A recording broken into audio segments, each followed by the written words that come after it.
Welcome sa Durs 2.0. Fresh at nagbabagang happenings bang hanap mo? Mga padabarkads man yan o mga trending topics? Pwes, sagutin natin yan. Kaya naman isubscribe nyo na ang ating channel para sa mga nagbabagang balita everyday.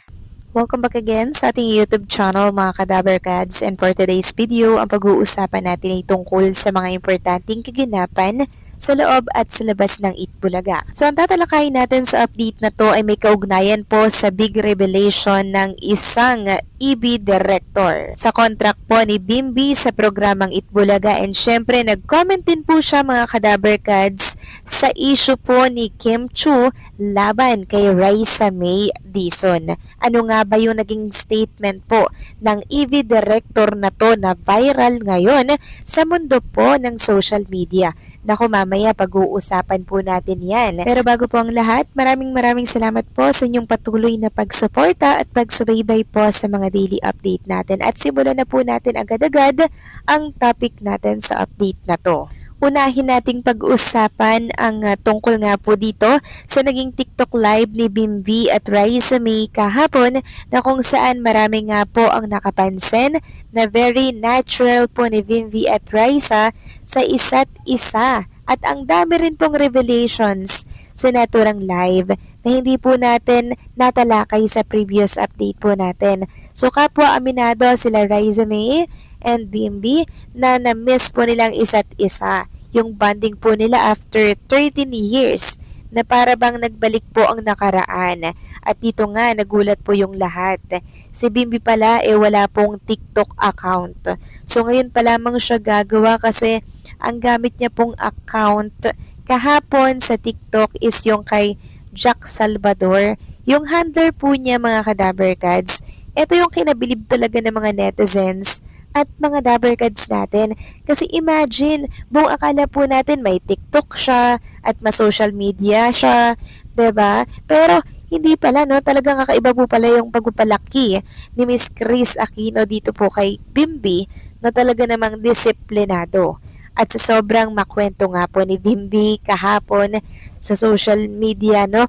Pinipigilan po siya ni Raisa May na para bang kasama sa plano ng management na huwag masyadong maglahad po ng mga very personal na impormasyon. For protection na din po yun na para bang may koneksyon sa plan ng TBJ management at ni Jennifer. So mukhang exciting ito mga Kadabarkads, na pag-usapan din nila doon yung about po sa My Little Bossing, na kung saan ay binalikan nga po ng mga viewers nila, at sana nga daw ay magkaroon po ito ng part 2 dahil siguradong panalo ito at blockbuster sa lahat ng sinihan nationwide. Samantalang, pag-usapan naman natin ang tungkol dito sa naging statement po ng isa sa director po ng programang Itbulaga ukol po sa issue ni Kim Chu at ni Raisa May Dizon. So may statement po itong si Direk I. Segura. Sabi nga dito, New Itbulaga Director I. Segura gave a brief reaction on Kim Chu's joke involving EV host Raisa May Dizon. While saying he didn't see the video in question, I stressed in response to a media question, I think it would be better if we are more sensitive of people. Chu is facing criticism online after making a joke about Raisa May Dizon during a recent It Showtime segment. In the skit, Brent Manalo warned Kim that the horror character Lotus Pit was behind her. When Jugs appeared in costume, Kim quip ay bakit si Raisa May. Jugs then danced to Raisa May signature Cha-Cha Dabarkads. So yun po yung comment ni Direk Ice mga Kadabarkads, na I think it would be better if we are more sensitive of people. So nagigets po natin yung gusto niyang sabihin mga Kadabarkads, na dapat daw pong isaalang-alang yung mararamdaman ng kapwa-tao natin, since nasa live nga naman po sila ng naturang programa. So kailangang mag-ingat sa mga sinasabi at binibitawan po na salita. So maiksi lang yung statement na yan pero malaman at makahulugan. Samantalang mabilis naman pong kumalat sa mundo ng social media itong panibagong issue na naman, na kung saan ay hindi ko alam kung saan po ito galing mga Kadabarkads, no? Na si Raisa May Dizon daw po ay nag-unfollow kay Kim Chu. Ayon nga po dito sa post ng isang page, in-unfollow ba talaga o baka hindi naman talaga nakapalo? Raisa May Dizon iniintriga ng netizen na in-unfollow si Kim Chu sa Instagram. So ganito po kasi yan mga kadaber cards. Bali 15 lamang po talaga yung pinapalo netong si Raisa May Dizon at wala po doon si Kim Chu. Kaya masasabi natin na hindi naman in-unfollow ni Raisa May kasi noon pa man na hindi na po siya nakapalo kay Kim. Kaya sana wag na po itong gatungan at palakihin at gawan pa po ng issue ng mga netizen. Dahil si Raisa May po mas pinipili niya po mga kadaber cards na manahimik. Sa kanyang TikTok live nga po, inulan po siya ng tanong kung ano daw masasabi sa sinabi po nitong si Kim Chu pero hindi niya po yun pinapansin at mas pinili po ni Raisa May Dizon na manahimik at wag na lang magkomento ukol po dito kaysa lumaki pa nga naman po ang naturang issue. Samantalang pag-usapan naman natin mga kadaber cards ang tungkol naman po dito sa big revelation po ni Derek I. Segura sa contract po nitong si Bimbi sa programang Itbulaga.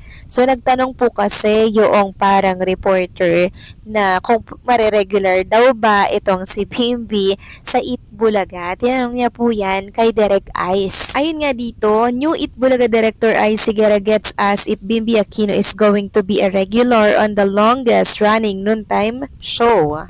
At ang sagot po dito ni Derek Ice Segura mga kadaber cards is I don't know yet. So ayun niya pa pong maglabas ng official statement ukol po dito sa kontrata nitong si Bimbi. Kasi hindi pa nga naman po finalize yung discussion about po sa both parties mga kadaber cards. Pero pagre-reveal po ni Derek I, sobrang nag-enjoy daw naman itong si Bimbi. At hindi daw malabong maging Aldab 2.0 ang hashtag maybe. So yun po yung naging statement ni Derek I Segura about po kay Bimbi and kay Raisa May Dizon. So alam naman po natin na si Bimbi po talagang ayaw po niya ng kontrata, ayaw niya po ng commitment. Gusto niya, open schedule lamang po siya. Pag gusto niya pong mag-Itbulaga, pwede po siya mag-Itbulaga. Tapos pag may commitment siya, magagawa niya po yun without commitment po sa ibang mga programa. Kung bagay open schedule lamang po or freelance ang gusto nitong si Bimbi. Pero mali naman natin mga kadaber cards, 'di ba? Mali naman natin na mapapayag po ito ng TVJ management dahil alam niyo naman mga kadaber cards, 'di ba? Sobrang lakas po ng tambalan po nila ni Raisa May Dizon at enjoy din naman talaga si Bimbi. So ito po yung magandang start kasi sobrang trending at viral nila mga kadaber cards. And ito po talaga yung gustong-gusto ng TVJ management dahil nakahanap na naman sila ng panibagong alas na makakatulong sa kanilang programa.